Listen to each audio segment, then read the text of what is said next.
You feel pain like no other pain, and you know that in your life it's going to be very difficult to... Prince William was expected to deliver a polished speech about duty, service, and the future of the monarchy.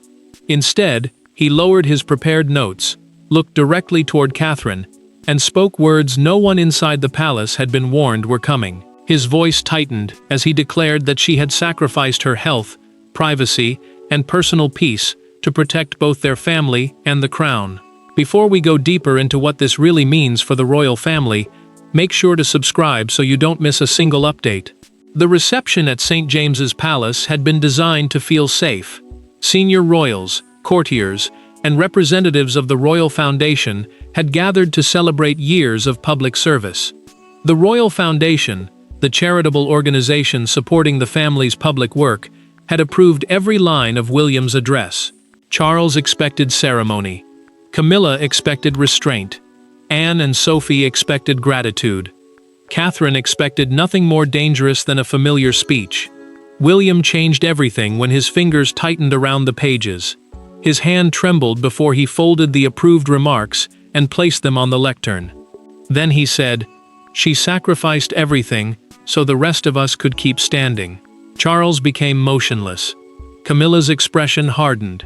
Anne leaned forward with approval, while Sophie watched Catherine and understood that the moment had crossed beyond protocol. Catherine did not move. She lowered her eyes as William described nights when she comforted their children while carrying pressure no official report admitted. The princess had asked him never to speak publicly about those struggles, not because they were untrue, but because exposing them could turn pain into a palace weapon. Yet the prince continued, his voice tightening as he said she had been asked to absorb criticism, protect others, and remain silent whenever scandal threatened the institution. Charles heard the accusation hidden inside the praise. The king knew William had named no one, yet everyone understood who had benefited from Catherine's silence. Camilla remained still when he said she had been treated as a shield rather than a human being. Anne looked toward the monarch, then back at her nephew, refusing to hide her agreement.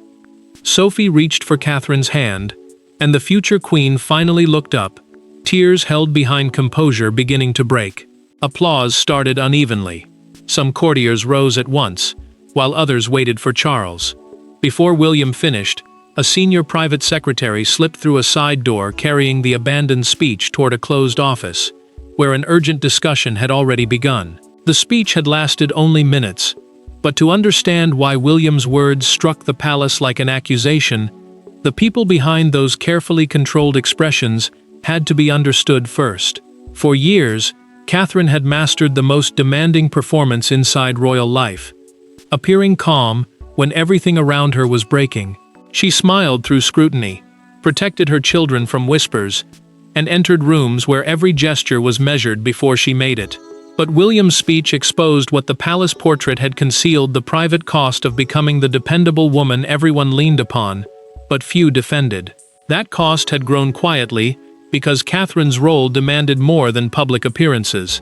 She carried the expectations placed upon a future queen while protecting her marriage, raising her children, and remaining steady whenever the monarchy entered another crisis. The future queen was expected to reassure the nation without revealing her own fear. William knew the difference between her public calm and private exhaustion because he had watched her steady him through family fractures, public attacks, and moments when he questioned whether royal duty was worth the damage it caused. Catherine had sensed danger before the reception began. In a quiet antechamber, she asked William to keep the evening focused on the charities and the people they served. He listened, held her gaze, and promised only that he would say what needs to be said. The prince's answer unsettled her because it carried the weight of a decision already made. She understood then that he was not planning a simple tribute. He was preparing to break a silence they had protected together. Charles felt that truth as soon as the speech changed direction. The king remembered the private meetings when advisors suggested that Catherine remain silent because defending her might create more controversy. He remembered accepting that advice, convincing himself that restraint protected everyone. Now William's praise exposed what that restraint had really demanded from her. The monarch lowered his eyes because his son was not only honoring his wife, He was revealing a failure Charles could no longer dismiss as palace necessity. Anne understood the strategy immediately. The Princess Royal recognized that William had chosen a room filled with people who had witnessed Catherine's sacrifices and allowed them to remain invisible. She watched him with fierce approval because he had transformed gratitude into an accusation without naming a single person. Camilla heard something different. The Queen understood his reference to those who benefited from Catherine's silence as a warning that the old hierarchy of protection was being challenged. Sophie quietly reached beneath the table and took Catherine's hand. The trusted confidant felt her fingers tighten before the future queen whispered that William had finally spoken about something that began months earlier. Sophie asked what had happened. Catherine glanced toward her husband, then toward Charles and Camilla, and answered that it began with a private ceremony no one outside the family had understood. That ceremony had seemed insignificant to the public, yet inside the palace, it became the precise moment Catherine understood how much she was expected to surrender and how long William could remain silent. The breaking point did not begin with an argument, a leaked letter, or a public scandal. It began during a private investiture rehearsal at Windsor Castle, when Catherine arrived prepared to represent the crown and discovered that her role had been quietly reduced without warning.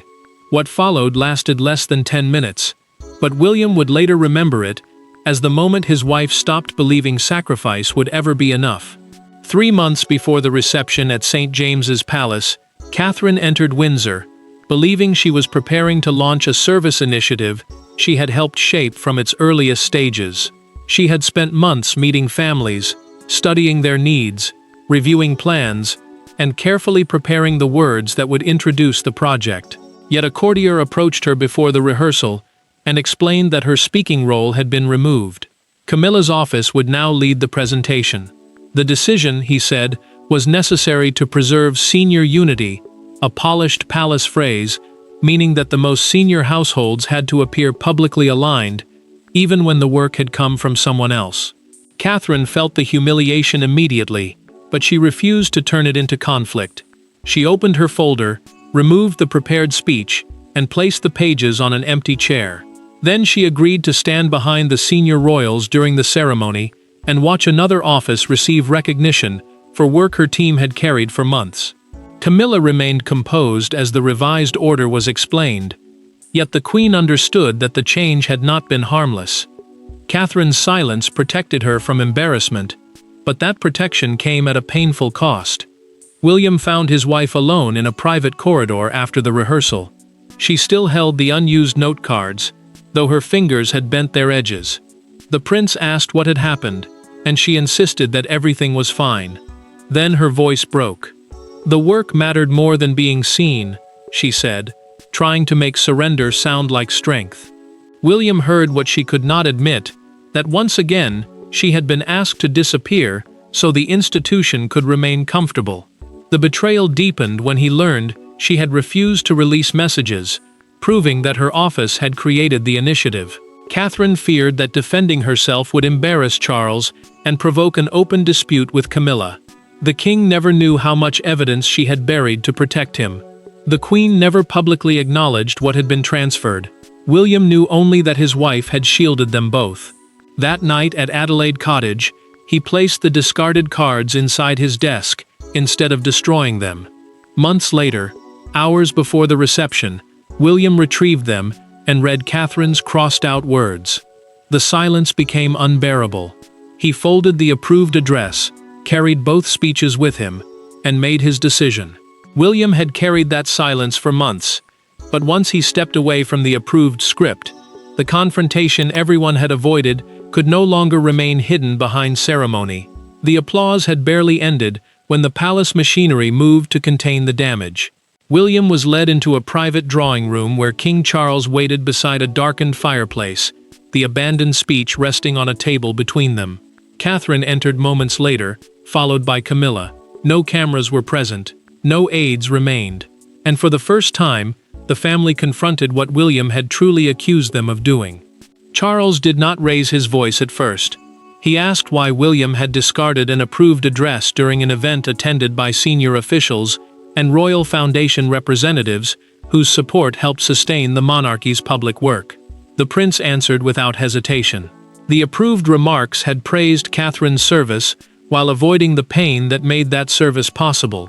They had turned her suffering into another polished slogan, clean enough for applause and empty enough to protect everyone responsible.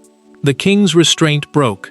He warned that the speech could be interpreted as an attack on the crown, the institution, family, and system of duty represented by the sovereign. William stepped closer. He told his father that protecting the monarchy should never require destroying the person protecting it. Charles stared at him, wounded by the accusation, yet unable to dismiss it. He had seen Catherine absorb criticism. He had watched her remain silent, and too often, he had accepted silence as proof that no damage had been done. Catherine moved between them, before anger became something worse. She asked both men to stop, insisting she had never wanted recognition won through family conflict. William turned toward her and said that instinct was exactly why he could no longer remain quiet. She always protected Charles from embarrassment, Camilla from scrutiny, and the household from scandal. But no one had protected her when duty demanded another surrender. Camilla's composure hardened. She challenged the phrase, "sacrificed everything," and demanded to know whether William was accusing anyone of deliberately pushing Catherine aside. The Queen's question carried more than anger. It carried fear. The prince reached inside his jacket, removed the old rehearsal cards, and placed them beside the approved speech. William asked why the woman who had built the Windsor initiative had been ordered to stand silently behind it. Catherine recognized the cards immediately and closed her eyes. Camilla looked toward Charles, but the monarch had already lifted them from the table. The handwriting was unmistakable. Crossed out lines, revised remarks, and Catherine's final note about the families she had promised to serve remained on every page. Charles read them slowly. His face changed as he understood that the decision had erased more than a speech. It had erased authorship, effort, and dignity. Then the king asked the question no one wanted to answer. Who authorized this?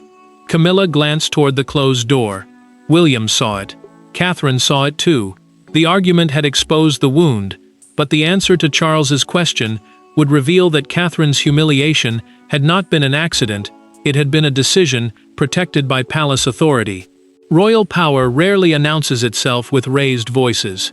It appears in revised schedules, altered seating plans, and instructions written so carefully that responsibility seems to disappear.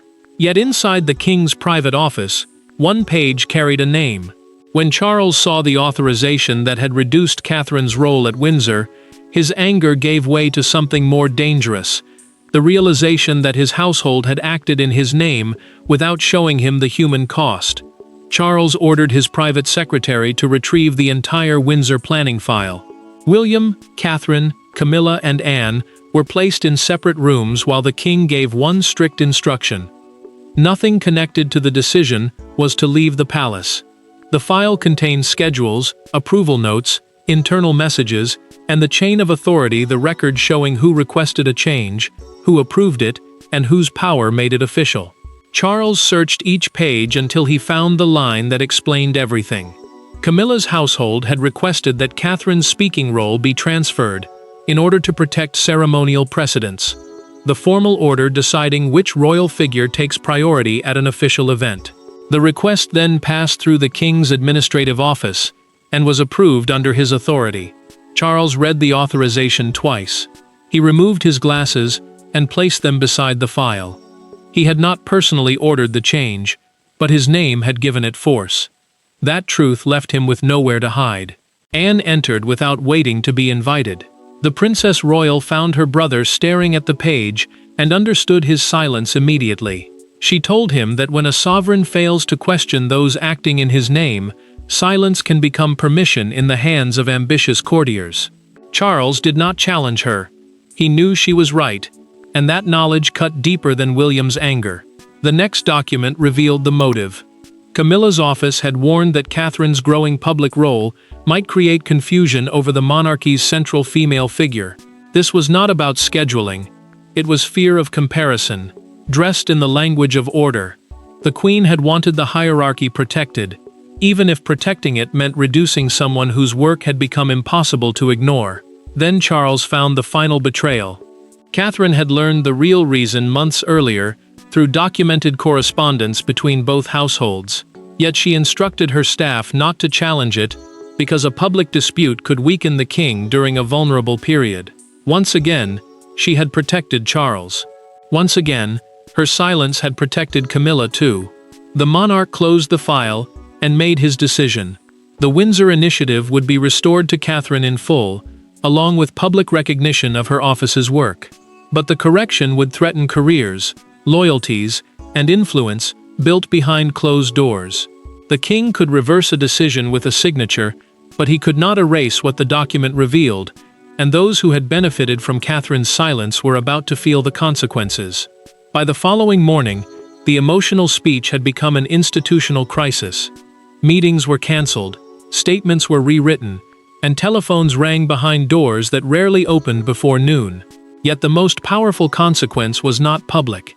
It unfolded when Catherine received a new briefing folder restoring the work that had been taken from her, and realized William's defense had permanently altered her relationship with the palace.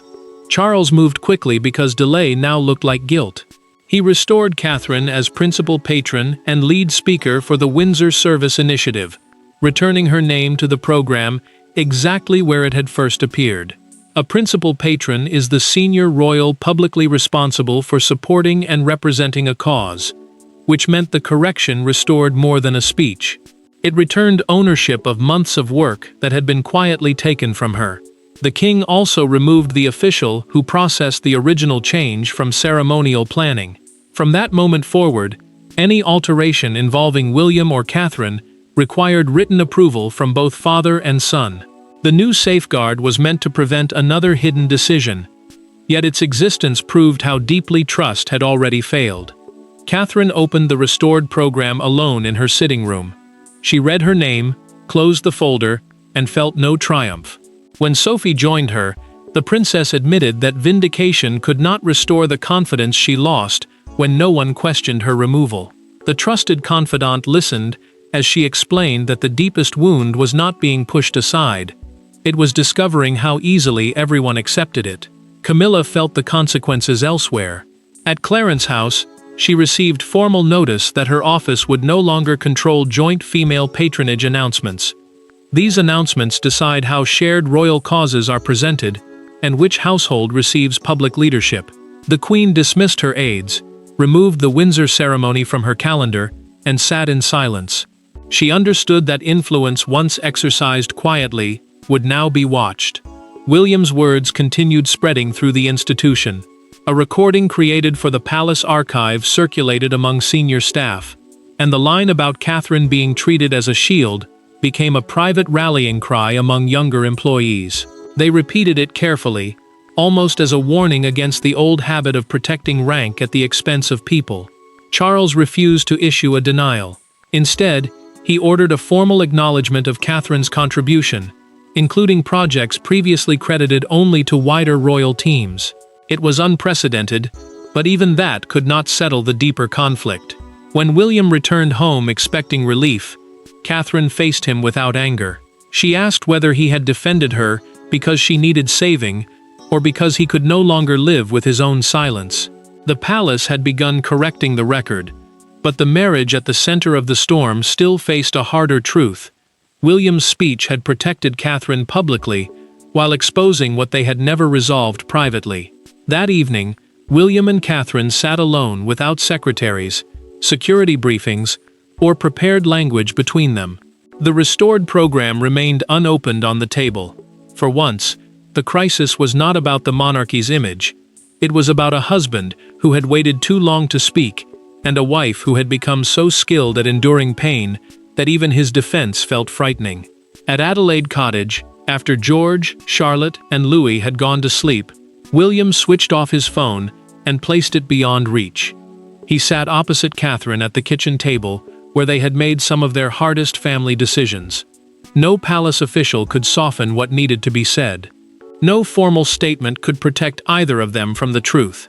William admitted that finding the discarded Windsor cards had changed something inside him. For months, He had praised Catherine's calm as strength, because that explanation was easier to live with. Now he understood that her silence had often been sacrifice.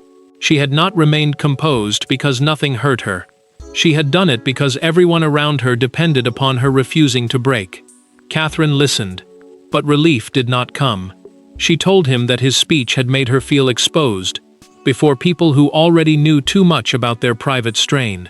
Her deepest fear was not humiliation, it was that their suffering would become another weapon in the struggle for royal influence, allowing one household to attack another while pretending to defend her. William did not interrupt or justify himself. The prince accepted that he should have confronted the Windsor decision when it happened. Instead, he had admired her resilience while allowing the same system to keep using it. He had waited until anger forced him to act, and his delay had left her carrying the burden alone. Catherine finally explained why she had stayed silent. She had not done it for Camilla, the courtiers, or even the crown. She had done it for their children. The future queen refused to let George, Charlotte, and Louis inherit a family consumed by resentment, where every old wound became another loyalty test. Her sacrifice had been an attempt to end the cycle, not surrender to it. William reached across the table and promised that her future role would never again depend upon accepting humiliation quietly. Catherine took his hand, but her answer carried a warning. "Protection must mean honesty," she said, "not revenge." Together, they rewrote his follow-up statement. They removed the anger without weakening the truth, then agreed to attend the restored Windsor event side by side. Their private agreement transformed the speech from an act of rebellion into a declaration of partnership, and when the world saw them together again, it understood the difference. The next morning, Britain did not awaken to another polished royal portrait. It awakened to the image of William, standing at the lectern, with folded speech pages beneath one hand, and Catherine watching him through tears. The photograph carried no official explanation, yet it communicated something unmistakable. The future king had chosen to defend his wife, even when doing so forced the palace to confront itself. Broadcasters replayed William's statement throughout the morning, returning again and again to the moment his voice tightened. Senior royals had spoken about service before, but rarely had one acknowledged its private cost with such direct emotion. Commentators called it unprecedented. Viewers heard something simpler. A husband had finally admitted that the woman beside him had been expected to carry more than anyone publicly recognized. Buckingham Palace responded before the pressure could grow. Its statement praised Catherine's extraordinary contribution, personal dedication, and stabilizing service, while confirming that she would lead the Windsor initiative as originally planned. The announcement corrected the record, but Catherine refused to let the public attention become another burden. She told her team that future coverage must focus on the families the initiative served. The princess feared that sacrifice might become her permanent identity, replacing one form of silence with another kind of exposure. Charles watched the reaction alone. The king unfolded the morning papers and stopped over an editorial describing William's speech as both a son's challenge and a husband's promise. The words unsettled him because they were true. His son had confronted the monarch, but he had also made a vow to Catherine that the palace should have made years earlier. Outside Kensington Palace, the emotion became impossible to contain. A crowd gathered beneath the gates, carrying white flowers and handwritten cards. One message appeared across the national front pages: strength should be protected, not exploited. It captured what official statements could not. The public no longer saw Catherine's composure as permission to demand more from her. At Windsor, the correction became real. Catherine approached the lectern as the named leader of the initiative she had built. William remained one step behind, refusing to share the recognition or explain what had already been exposed. She spoke about service, families, and hope. When the applause rose, the prince allowed it to belong entirely to her. Yet the most important moment came afterward. Charles asked Catherine to meet him privately in the same room where her role had first been removed. No advisor would attend. No prepared language would stand between them. The public had delivered its judgment, but the story could only be completed inside Windsor, where a king and his daughter-in-law finally faced the cost of everything she had surrendered. The final reckoning did not come through another speech or palace announcement. It came in a quiet Windsor room when King Charles closed the door, dismissed every aide, and apologized directly to Catherine. There were no photographers to preserve the moment, and no courtiers to soften the words. The monarch admitted that her loyalty had been mistaken for endless endurance, and that the crown had accepted too much from her without asking what it cost. Charles did not try to defend the decision that had diminished her work. He told Catherine that restoring her position was not enough, because the original removal had been approved under his authority, and had depended upon her refusal to create public conflict. The king understood that her silence had protected his reign from embarrassment, yet that protection had allowed others to treat her dignity as something negotiable. Catherine listened without triumph. The Princess of Wales, the wife of the heir and future queen, asked for no punishment and named no enemy. Instead, she demanded one permanent principle: no member of the family should ever be expected to protect the monarchy by surrendering personal dignity.